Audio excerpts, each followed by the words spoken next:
compartimos con ustedes la situación de la pandemia COVID-19 en la Ciudad de México, así como algunos datos adicionales que queremos comentar con ustedes. En primer lugar, les comentamos cómo vamos a estar las próximas 2 semanas en términos del semáforo epidemiológico. Siguiente, por favor.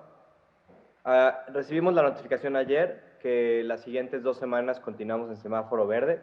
Seguimos dentro del parámetro de alrededor de entre 4.5 y 5 puntos del semáforo que va de 0 a 40.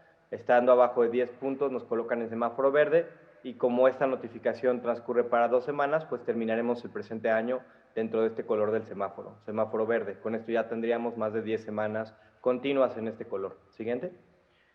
Así se ve la trayectoria de hospitalizados en la zona metropolitana del Valle de México, hospitales públicos y privados. Como pueden ver, continuamos con una mejoría. De hecho, en la última semana esta mejoría ha sido un poco más veloz que lo que veíamos previamente.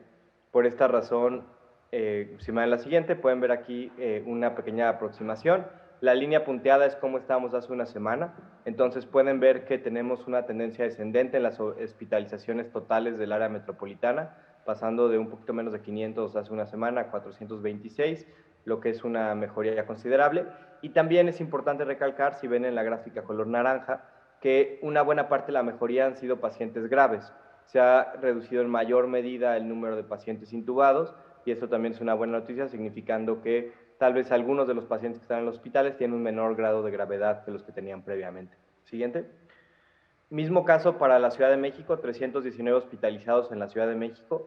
Con esto estamos cumpliendo un hito importante, que es que se ha reducido a la mitad prácticamente la ocupación hospitalaria comparado con el mínimo que llegamos a tener en junio.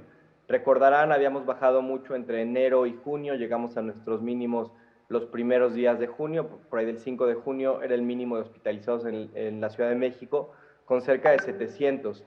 Es la primera vez entonces que tenemos una reducción prácticamente a la mitad de lo que ha sido nuestro mínimo previo, lo que nos viene mostrando cómo la ciudad mejoró mucho más en la caída de esta tercera ola que lo que había caído durante la segunda ola. Siguiente.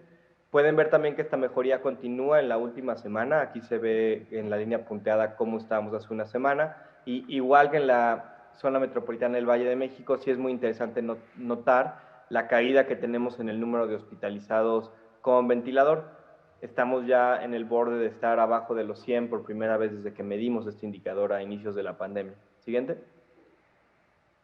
Los ingresos hospitalarios en el Valle de México continúan también en mínimos históricos.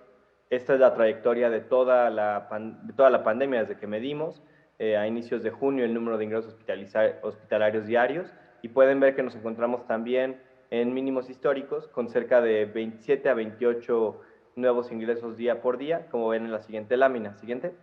Acá se ve una aproximación más clara, estamos muy estables, desde el último mes hubo una caída inclusive mayor a la estabilidad que tuvimos durante todo octubre y estamos entonces cerca de 27 ingresos hospitalarios promedio diario. Sí son nuestros datos más bajos en lo que va de la pandemia y pueden ver que hasta ahora no tenemos ningún indicador de ingresos hospitalarios que muestre una tendencia ascendente. Siguiente.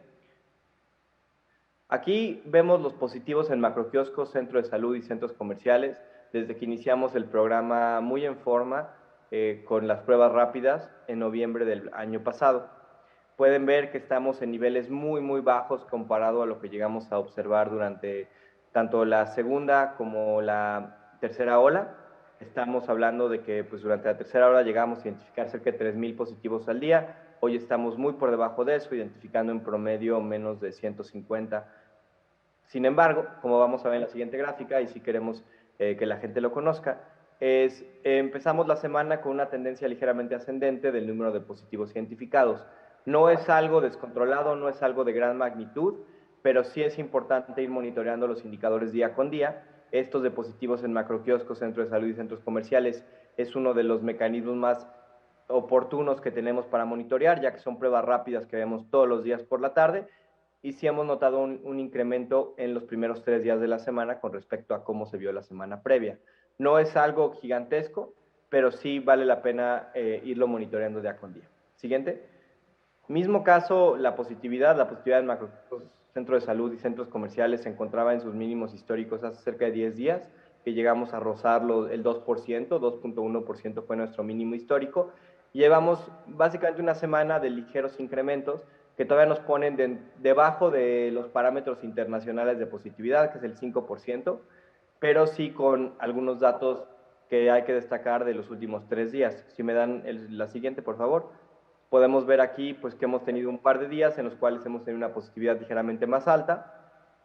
Estamos hoy en 4.6%.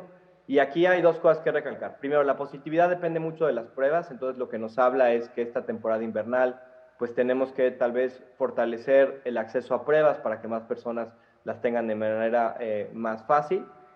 Y por otra parte, que este incremento que vemos, que tiene ya pues, cerca de 10 días, creemos que está mucho más asociado no a un tema todavía de la variante Omicron, sino a lo que muchas partes del mundo han visto con la temporada invernal, porque son incrementos relativamente pequeños.